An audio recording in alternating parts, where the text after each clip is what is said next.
Mesdames et messieurs, bonjour et bienvenue dans votre journal TVLGO du mois de novembre.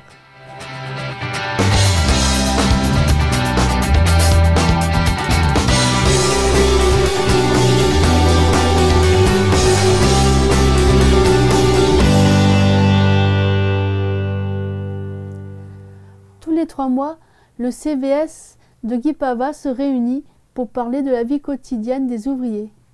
Cette fois-ci, la réunion s'est déroulée au siège des Genêts d'Or.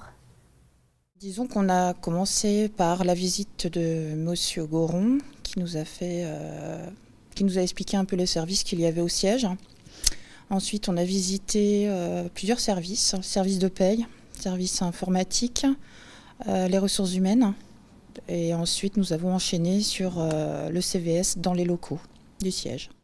C'est très intéressant de savoir qu'il y a différents postes déjà au siège et de là où se font les payes, s'il y a un problème sur l'informatique, on sait que c'est à régulariser là-bas. Ça serait intéressant que tous les CVS des différents établissements puissent aller donc faire leur CVS au moins une fois au siège et qu'ils puissent faire la visite parce que c'est très intéressant. Après 40 ans de carrière au Genêts d'Or, un ouvrier a reçu la médaille du travail. Notre équipe est allée à sa rencontre. Ça fait 40 ans que vous travaillez au Genêts d'Or. Est-ce que vous pouvez expliquer votre parcours, s'il vous plaît? Oh là là, j'ai appris mon boulot à l'IME. Puis après, je suis descendu à l'ESAT le 1er février 1975. J'en ai connu des moniteurs d'atelier. Alors aujourd'hui, récemment, vous avez eu votre médaille du travail. Qu'est-ce que ça vous apporte, vous, la médaille du travail?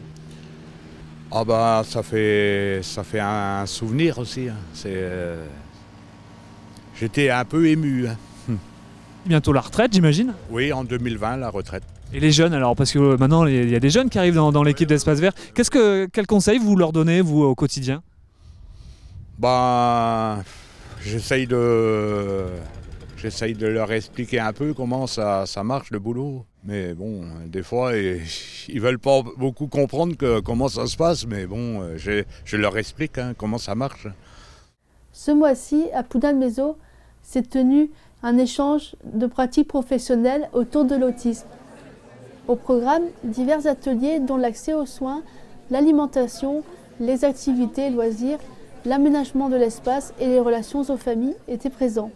Avoir une après-midi comme celle-ci autour de l'autisme, quel sens ça a?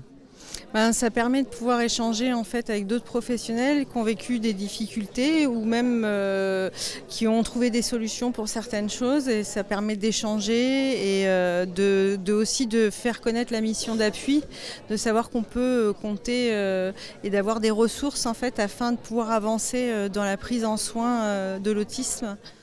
Donc nous, en fait, on a mis des stratégies, on peut dire éducatives en place pour approcher les personnes autistes au niveau des soins, pour que ça soit prévisible en fait.